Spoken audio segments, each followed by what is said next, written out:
यदि झारखंड मुक्ति मोर्चा का कोई भी उम्मीदवार गोड्डा लोकसभा में लड़ेगा और यदि कांग्रेस से बलात्कार के आरोपी प्रदीप यादव उम्मीदवार होंगे तो मैं चुनाव प्रचार नहीं करूँगा, कार्यकर्ता ही चुनाव लड़ेंगे। अभी तक पूरा तरह से घोषणा नहीं हुआ, इसकी क्या वजह मान रहे हैं? इसीलिए कि कोई हारने के लिए लड़ना नहीं चाहता गोड्डा में। आपने देखा कि यहाँ दुमका में भी उसी तरह की हड़बड़ाहट थी, तो किसी तरह से जो है पीठ ठोक के नलिन दा को खड़ा कर दिया गया। क्या लड़ेंगे? इनके पास कोई उम्मीदवार मिल नहीं रहा है और कितनी भगदड़ है। जब मैंने कहा था, जो सबसे इम्पोर्टेंट आप लोगों के साथ मैं बात करना चाहता था कि मेरी बात को सुप्रियो भट्टाचार्य ने हवा में उड़ा दिया। मैंने कहा था जिस दिन सरफराज अहमद ने इस्तीफा दिया था गांडे की सीट से कि सरफराज अहमद राज्यसभा के सदस्य होंगे, राज्यसभा के सदस्य हो गए। मैंने कहा था कि कल्पना सोरेन जी गांडे की उम्मीदवार होंगी, कल हो गई। और मेरी तीसरी भविष्यवाणी भी सुन लीजिए कि जिस दिन गांडे से कल्पना सोरेन जी जीत कर आएंगी, धक्का मारकर जो है वो चंपई सोरेन को जो है बाहर कर देंगी। वो इस प्रदेश की मुख्यमंत्री होने जा रही है, क्योंकि हेमंत सोरेन जी को बेल मिलना नहीं है। तो ये दो बातें मेरी सत्य हो गई हैं और तीसरी बात भी सत्य हो गई। खिसियानी बिल्ली खंभा नोचे से कुछ नहीं होता है। ये अब चंपई सोरेन को तय करना है कि आंदोलनकारी नेता होगा या किसी की बहू बेटी और बेटा हो जाने से नेता बन जाते हैं। ये अब झारखंड मुक्ति मोर्चा के पूरे काडर को सोचने का सवाल है। सीता सोरेन जी पार्टी से निकल गई हैं, हमारी पार्टी के उम्मीदवार हैं। लोबिन हेम्ब्रम साहब जो है किसी भी दिन निकल जाएंगे, हो सकता है कि वो चुनाव लड़े राजमहल से। चमरा लिंडा, इन लोगों जिनको की स्पाइन वो झारखंड मुक्ति मोर्चा ऑलरेडी छोड़ चुके हैं, 3 एमएलए। और मुझे लगता है कि चंपई सोरेन को भी निर्णय लेने का वक्त आ गया, तो उनको मुख्यमंत्री बना देंगे, क्योंकि 6 महीना ही बचेगा चुनाव में। तो 6 महीने तक तो कोई बिना एमएलए बने भी जो है मुख्यमंत्री हो सकता है। मैं जीतने की कोई गारंटी नहीं दे रहा हूँ। मैं ये कह रहा हूँ कि जब उनको राजनीति में सीधा सीधा जो है चुनाव में घसीट देगी झारखंड मुक्ति मोर्चा, तो उनके मुख्यमंत्री बनने का तो रास्ता साफ ही हो जाएगा। तो ऐसे में आप झारखंड मुक्ति मोर्चा का क्या भविष्य देख रहे हैं? झारखंड मुक्ति मोर्चा नाम की पार्टी, मैंने आपको ध्यान हो कि मैंने कहा था कि 2024-25 होते होते झारखंड मुक्ति मोर्चा नाम की कोई पार्टी नहीं बचेगी। सैंबल वम्बल सब जब्त हो जाएगा। उसी दिशा में जा रहा है। कोई झारखंड चंपई हो जाएगा, कोई जैसे होता था ना, एनी होरो की पार्टी होती थी, मुंडा जी की पार्टी होती थी, जयपाल सिंह मुंडा जी की पार्टी हुआ करती थी, झापा हुआ करती थी, एनो सिक्का बनाया करते थे।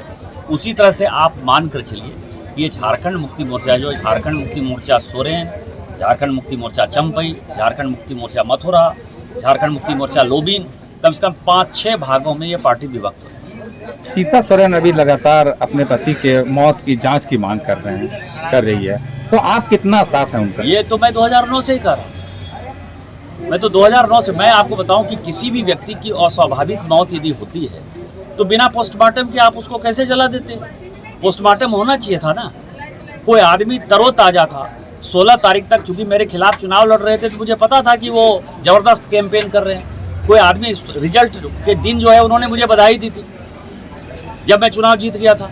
16 मई तक जो आदमी काफ़ी अच्छा है, और मैंने उनके मित्र से पूछा जो उनके साथ रहते थे, वो एक शादी में जो है आने वाले थे बोकारो शादी में, सब उनका इंतजार कर रहे थे और वो शाम में नहीं आए थे।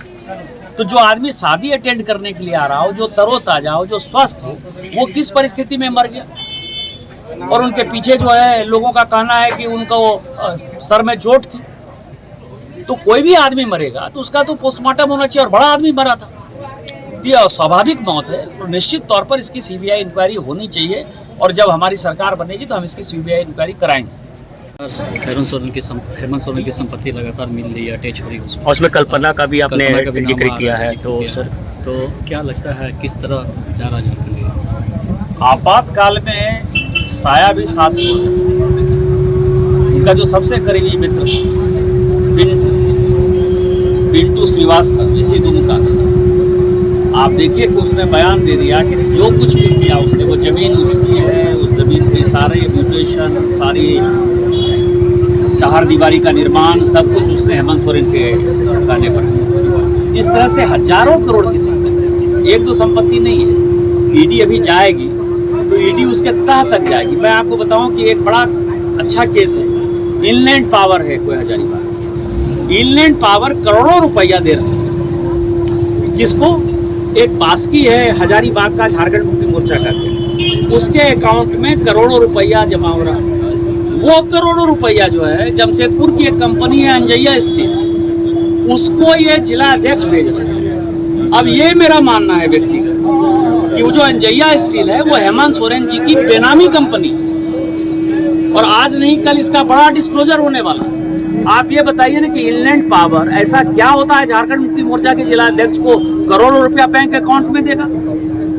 मैंने सारे बैंक अकाउंट ईडी को दिया और वो जिला अध्यक्ष जो है अंजैया स्टील को देगा। तो इस तरह की जो लूटगर्दी है, केवल जमीन ही लूटने का काम नहीं किया है, फैक्ट्री भी लूटने का काम किया है, संपत्ति बनाने का काम किया है। और जो लोकपाल की जांच बढ़ेगी, जो लोकपाल ने सीबीआई इंक्वायरी की है जिसमें कि शिबू सोरेन जी और उनकी पत्नी और उनके परिवार के लोग उसके दायरे में आएंगे, तो जो जो ये बढ़ेगा, तो जो मैंने आपको कहा था पहले भी और बाद में फिर से कह रहा हूँ कि सीता सोरेन जी का परिवार के अलावा कोई आदमी जो है चुनाव लड़ने के लायक नहीं होगा, काबिल नहीं होगा। ये मैं लगातार कह रहा हूँ।